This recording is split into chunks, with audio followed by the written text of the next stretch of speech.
Morning student, કેમ છો બધા? મજામાં ને? અંજલિ વિદ્યા મંદિરમાં આપ સર્વનું સ્વાગત છે. આજે આપણે ગણિતનું પ્રકરણ 7 અપૂર્ણાંક સંખ્યાઓ વિશે સમજશું. તમને ખબર છે ને, તમે 5મા ધોરણમાં છાયાંકિત ભાગમાં અપૂર્ણાંકમાં લખો એવું તમે શીખી ગયા છો. હવે જુઓ, એમાં તમારે યાદ રાખવાની બાબત શું છે કે અપૂર્ણાંક એ કોઈ વસ્તુનો ભાગ કે જથ્થો કે એક ભાગ હોઈ શકે. જે અપૂર્ણાંકના અંશ અને છેદને એક સિવાય કોઈ સામાન્ય અવયવ ન હોય તો તેને સાદો અપૂર્ણાંક કહે છે. જે સાદો અપૂર્ણાંક કોને કહે છે? તો કે સાદો અપૂર્ણાંક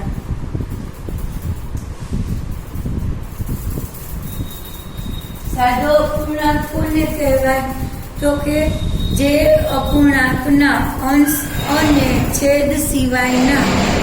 સાદો અપૂર્ણાંક કોને કહેવાય? તો કે જે અપૂર્ણાંકના અંશ અને છેદ ને એક સિવાય કોઈ સામાન્ય અવયવ ન હોય તો તે સાદો અપૂર્ણાંક કહેવાય. હવે જે અપૂર્ણાંકનો અંશ એ છેદ કરતા નાનો હોય એને શુદ્ધ અપૂર્ણાંક કહે છે. શુદ્ધ અપૂર્ણાંક કોને કહે છે? તમારે યાદ રાખવાનું છે. શુદ્ધ અપૂર્ણાંક તો અંશ છે, અંશ છેદ કરતા નાનો હોય તેવા અપૂર્ણાંકને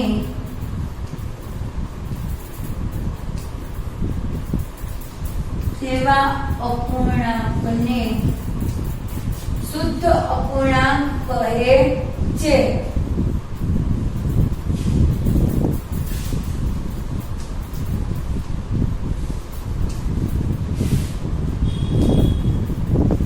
હવે અશુદ્ધ અપૂર્ણાંક કોને કહે છે? તો કે અપૂર્ણાંકનો અંશ એ છેદ કરતા મોટો હોય, છેદ કરતા નાનો હોય તો શુદ્ધ અપૂર્ણાંક. અંશ અને અશુદ્ધ અપૂર્ણાંક કોને કહેશું? તો કે અશુદ્ધ અપૂર્ણાંક. અંશ છેદ કરતા મોટો હોય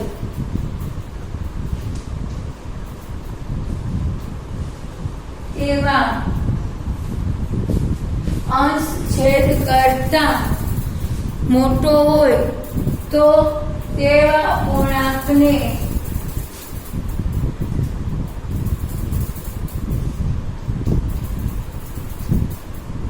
અશુદ્ધ અપૂર્ણાંક કહે છે.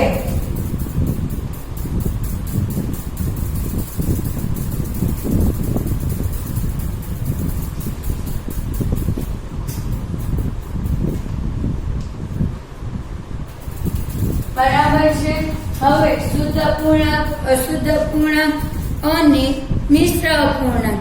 તો મિશ્ર અપૂર્ણાંક છે એમાં એક પૂર્ણાંક સંખ્યા હોય અને એક અપૂર્ણાંક સંખ્યાના સરવાળાથી બનતા શુદ્ધ મિશ્ર અપૂર્ણાંક એ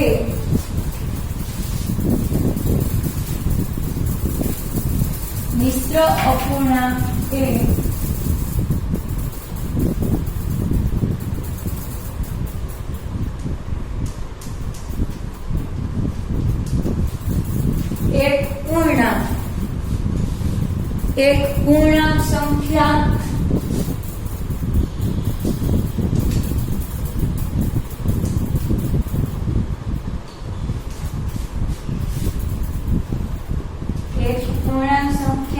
અને એક અપૂર્ણાંક.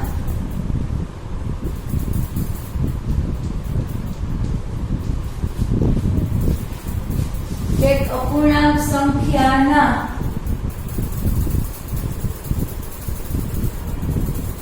સરવાળાથી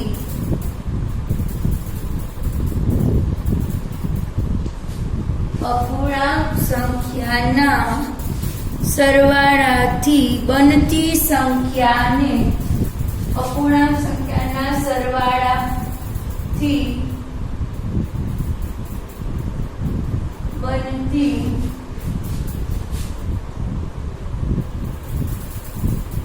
સંખ્યાને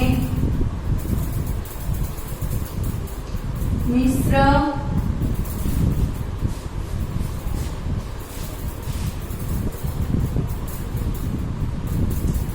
અપૂર્ણાંક કહે છે. બરાબર છે.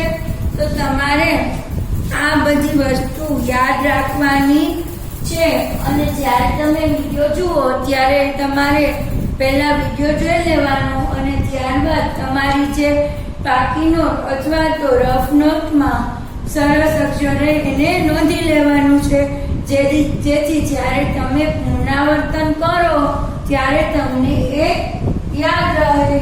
બરાબર છે. અને તમને સરળતાથી આ સ્વાધ્યાય આવડી જાય.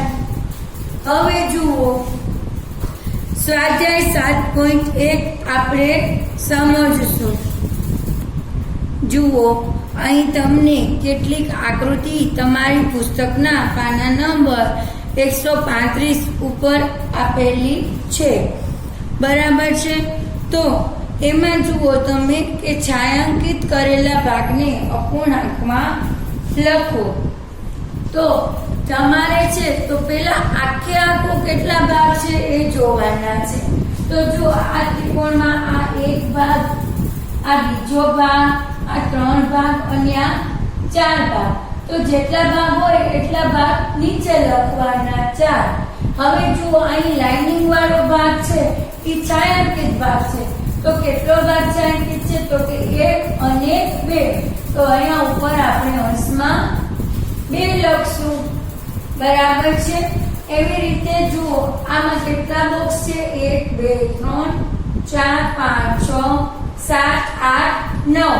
તો તમે અહીંયા લખવાનું 9 છેદમાં. હવે તમે જુઓ છાयांકિત કેટલા છે?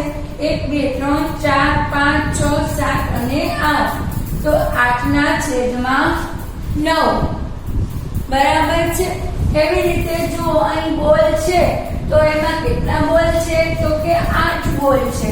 1 2 3 4 5 6 7 અને 8. હવે 8 બોલ માંથી છાयांકિત કેટલા છે? તો કે 4 છે. એવી જ રીતે અહીં જે આ વર્તુળ આપેલું છે એમાં કેટલામો ભાગ છાयांકિત છે? તો વર્તુળના આપણે 4 ભાગ કર્યા છે એટલે છેદમાં 4. અને કેટલામો ભાગ છે? તો કે પહેલો ભાગ, એક ભાગ છાयांકિત છે.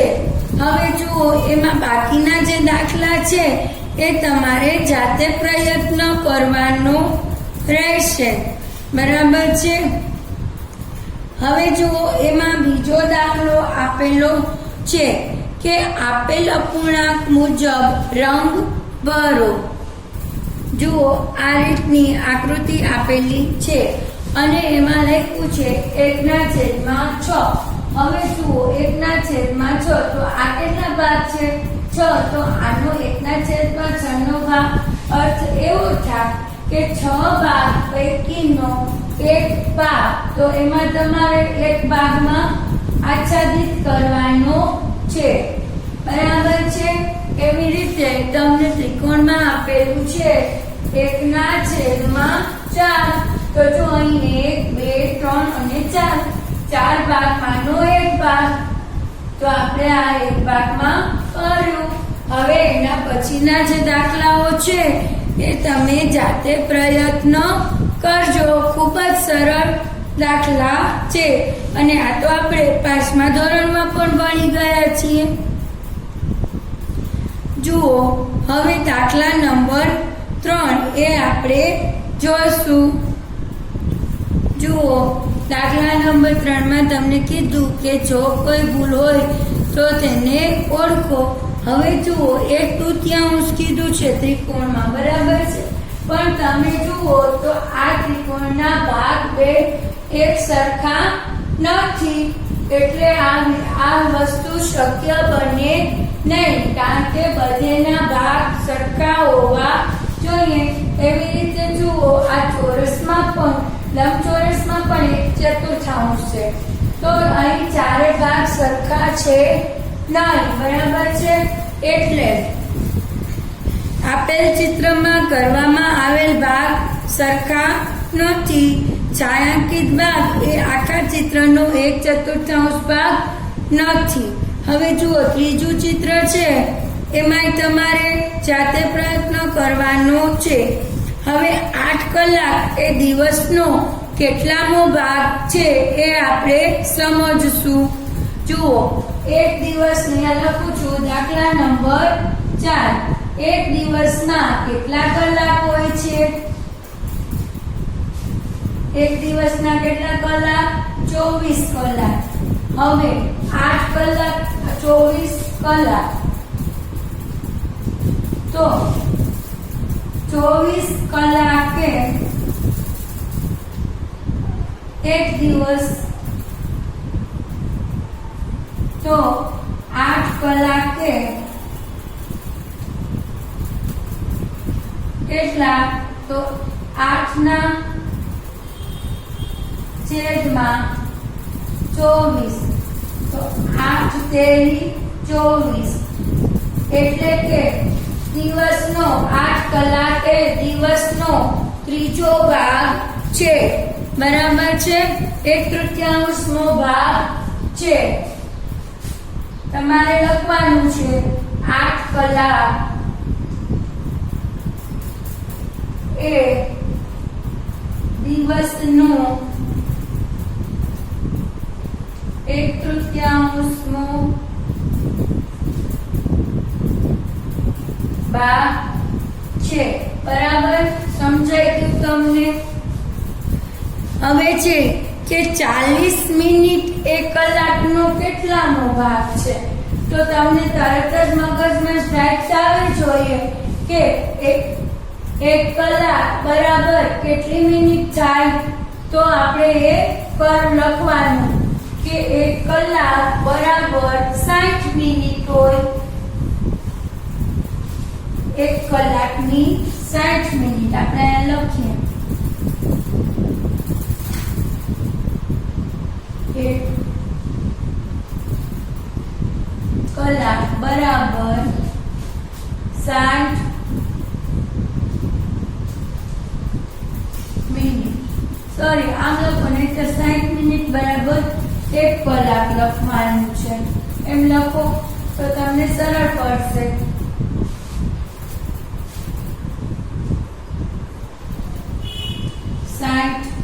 મિનિટ બરાબર 1 કલાક, તો 40 મિનિટ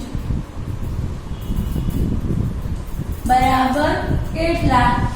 તો 40 ના છેદમાં 60, તો તમે હવે આને ઉડાડો તો અહીંયા આવશે 2 અને અહીંયા આવશે 3, એટલે કે 2/3 ભાગ. 40 મિનિટ એ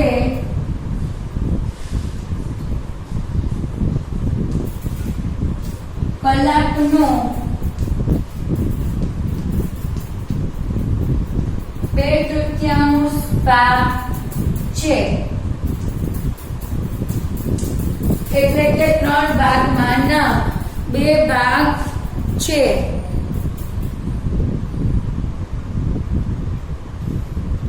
હવે જુઓ એના પછીનો આપણે દાખલા નંબર 6 સમજીએ.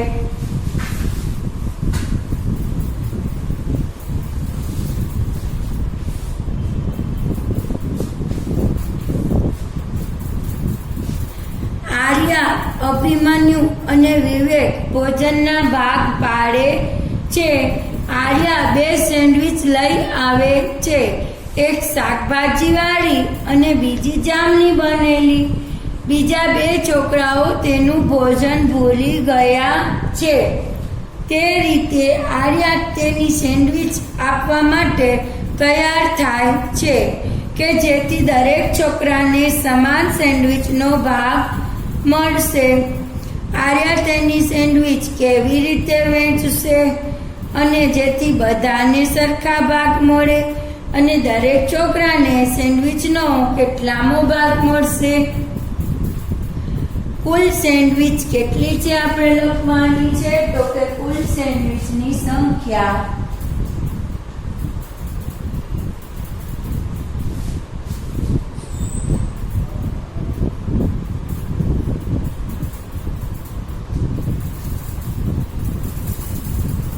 છે, બરાબર છે. અને છોકરાઓની સંખ્યા કેટલી થઈ? 3.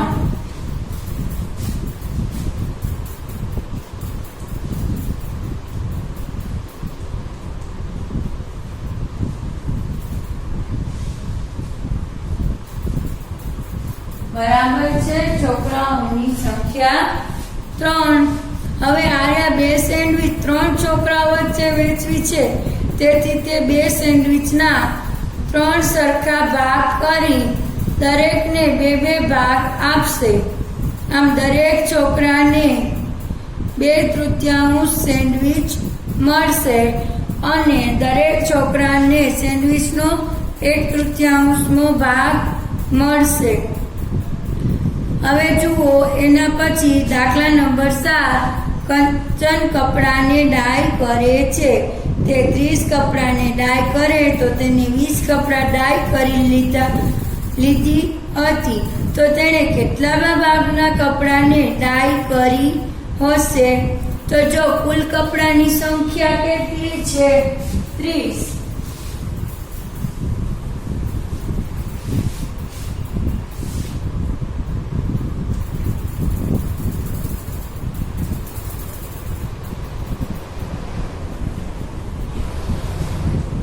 કપડાની સંખ્યા 30. બરાબર છે. તેને ડાય કરી લીધેલા કપડા કેટલા છે? 20.